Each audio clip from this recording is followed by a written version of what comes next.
Olá, meu nome é Alan, é um prazer enorme estar aqui com você, dando continuidade a essa série de programas que marcam o início do canal Diálogo.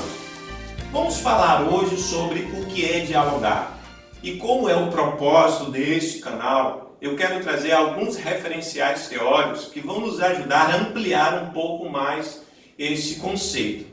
Então eu quero compartilhar com você o pensamento do físico americano David Bohm, do filósofo, antropólogo e sociólogo francês Edgar Morin e também do filósofo austríaco Martin Buber.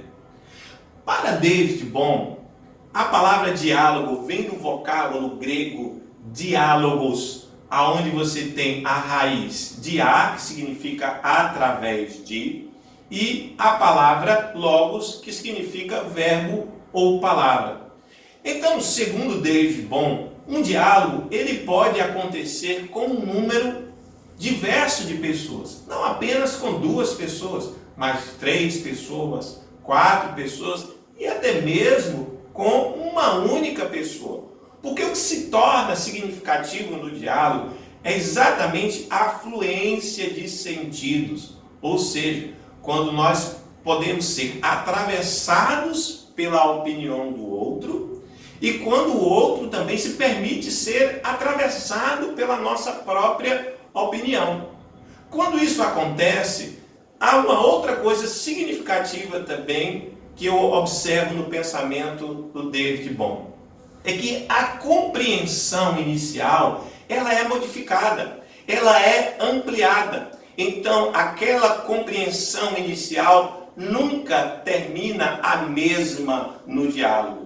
Ou seja, uma outra característica essencial para o diálogo é a criatividade, é a inventividade, é o novo que acontece a partir deste encontro diverso de 2, 3, ou até mesmo quando você permite que a sua própria opinião seja atravessada por uma outra opinião. Então, observamos que a criatividade e a inventividade é algo marcante no diálogo. Então, você imagine aplicar esse princípio no seu relacionamento familiar, na sua conjugalidade, na sua relação no trabalho. Quantos desafios e novas demandas teriam novas soluções se de fato houvesse espaço para que o diálogo acontecesse neste princípio, ou seja, numa fluência de sentidos, aonde esses sentidos possam se atravessar e esse atravessamento possa trazer uma nova compreensão e essa nova compreensão possa trazer novas soluções. Ou seja, o diálogo é fundamental para que a gente possa lidar, inclusive, com essa demanda de complexidade em que estamos vivendo. Então, segundo David Bohm, encontramos a criatividade, a inventividade, a abertura como algo fundamental no diálogo. Mas veja só uma coisa muito importante. Quando nós nos deparamos com o pensamento do David Bohm, a abertura se torna algo essencial no diálogo. Mas então, como lidar com essa abertura? Então agora eu quero trazer para você a contribuição do pensamento do Edgar Morin acerca do princípio dialógico. Segundo ele, 2 noções que pela lógica clássica deveriam se excluir mutuamente, a partir do princípio dialógico, essas 2 noções são admitidas racionalmente como inseparáveis, ou seja, ideias que poderiam apresentar-se a priori como opostas, na verdade, elas são vistas a partir do princípio dialógico como complementares. Então, o princípio dialógico seria aquele princípio responsável pela abertura às ideias contraditórias.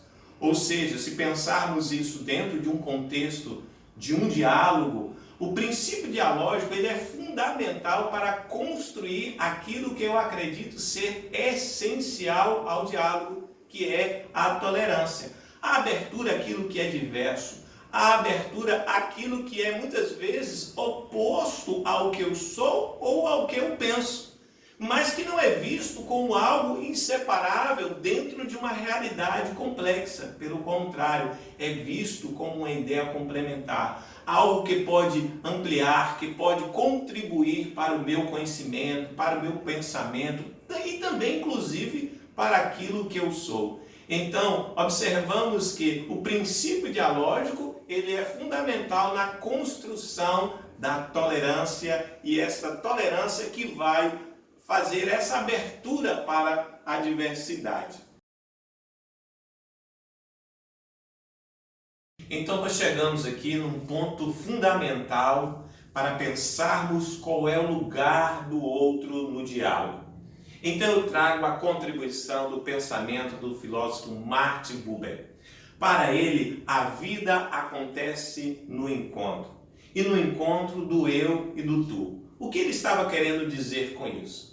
A relação eu e tu é quando eu trato o outro como um sujeito desejante. Quando eu permito, por exemplo, no diálogo, que o outro expresse as suas opiniões e muito mais do que isso, as suas aspirações, os seus desejos. Eu não trato o outro como um objeto, que é a relação que Buber define como a relação eu-isso. Quando eu trato este outro como um ser desprovido do seu desejo, das suas aspirações, e eu procuro imprimir a minha vontade, as minhas opiniões. Então, é importante que a gente possa observar que no diálogo, o lugar do outro é o lugar de ser tratado como um sujeito, um ser que tem os seus desejos, as suas opiniões e as suas aspirações.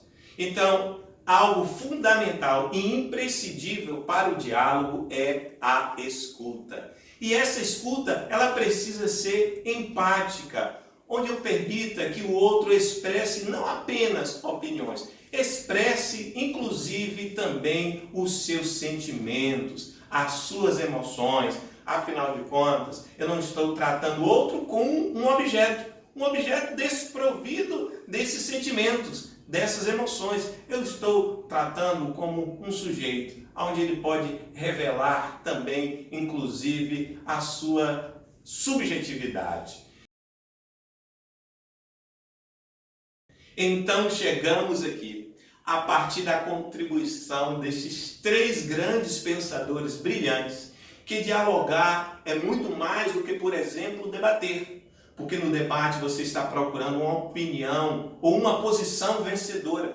Você está buscando quem tem a razão, quem tem a verdade, qual é a opinião certa, qual é a opinião errada. Não, no diálogo nós compreendemos que opiniões e pensamentos, mesmo que sejam divergentes e opostos, eles podem coexistir na mesma realidade que é complexa.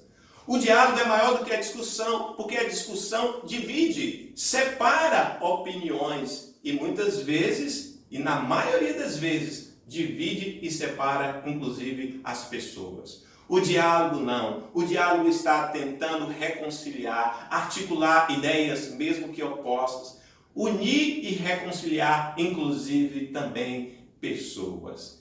Eu espero que este programa tenha contribuído significativamente para você, que você aplique esses princípios no seu cotidiano.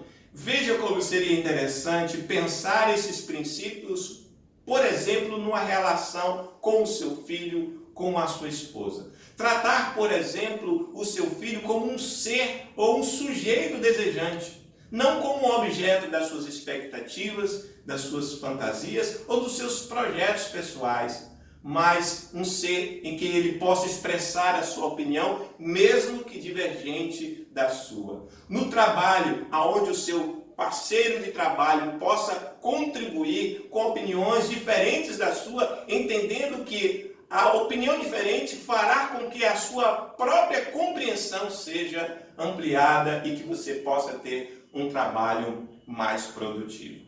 Se inscreva no canal, deixe as suas contribuições, elas são importantes e fundamentais na construção de tudo aquilo que estamos fazendo aqui. Eu espero te encontrar aqui no próximo programa e estarei falando sobre algo muito pertinente para esse século XXI, que é a dialógica entre a efetividade e a afetividade. Não perca, eu acredito que irá contribuir muito para com a sua vida. Um forte abraço e te aguardo até a próxima.